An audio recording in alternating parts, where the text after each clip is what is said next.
Hello everyone, Don Williams here. This is our latest edition of Inside the Mind of Don. Today I'm going to interview Brian Hanchey of Assurance Financial. Now, Brian, how do we know each other? Don, I've known you, I guess it's going on about 5 or 6 years now. I met you actually through a realtor that introduced us. I've known you basically as an attorney. I helped you initially with your first purchase of as I recall, a threeplex out in Livingston Parish, which I think one day I'll actually probably be praising myself, patting myself on the back as the person that started the career and empire of formerly known as Don Williams. Now, you're in the mortgage business. Have you always been in the mortgage business? I have not been in the mortgage business forever, but I've been in the mortgage business, it's hard to believe, but about 20 years now. Okay, where did you get your start in your training? Well, I graduated college at the University of Virginia. I'm originally from New Orleans. After that, I got an MBA from LSU and started out with the company back in 1999, back when it was a different era in mortgages, when the rules and the mortgages themselves were a lot different than they are today. What would you say is your ideal client? Well, here at Assurance Mortgage, we handle the entire gamut of potential clients. Home purchases, home refinances, renovation loans, investment properties for borrowers. So I don't know that there is a particular ideal client, just someone that's actually looking to potentially buy real estate, buy or refinance real estate. Okay, if the average individual that's watching this video probably already owns their home, what are some of the actions they could take if they were looking to purchase an income property? What are some of the steps that they should start to undergo prior to coming to your office?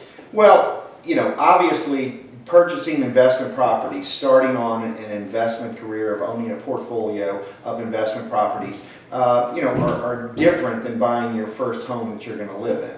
Obviously, you basically want to have some type of background in knowing what's involved because, it's not really like a second job, but to a certain extent it really is. You have to manage the property, you have to keep a pretty tight control over your finances. But the thing about investment properties to know is that to begin with, you have to have a little bit better credit than the average home buyer would need to get into their first home. So let's assume that you have to have credit scores that are at least in the high 600 to 700 credit score range. So knowing what your credit scores are, and if they're not up to where they need to be, working on your credit score would be the first step that you need to look at. Okay.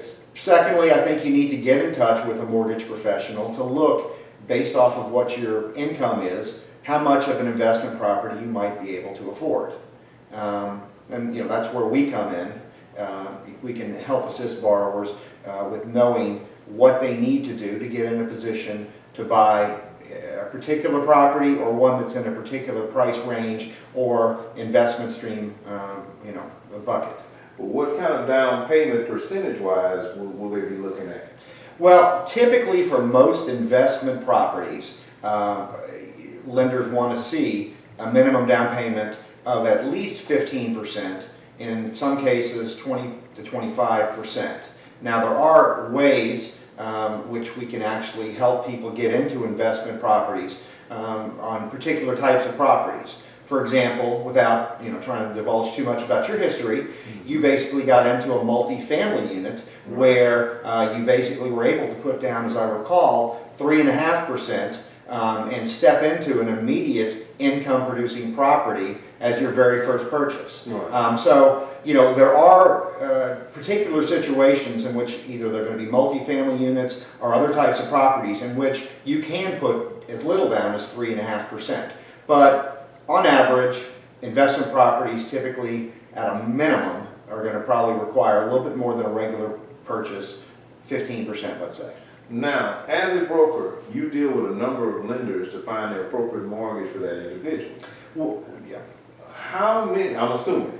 Well, we actually, here at Assurance Mortgage, we're actually a mortgage bank. And so, Gotcha. So the good thing about, we lend our own money. Okay. And so the good thing about, going with a mortgage bank is, we're going to basically loan our own money. So we have the ability to actually make, in the event that it's something that a particular institution or a broker might not be able to place, we can make the call and potentially basically get someone to approve for a mortgage that a mortgage broker might not be able to place with someone else. Did you hear that, guys? Assurance Financial is a mortgage bank. Unlike other mortgage brokers, they're just merely mortgage brokers. Assurance Financial, they're lending their own money. So it's an in-house operation.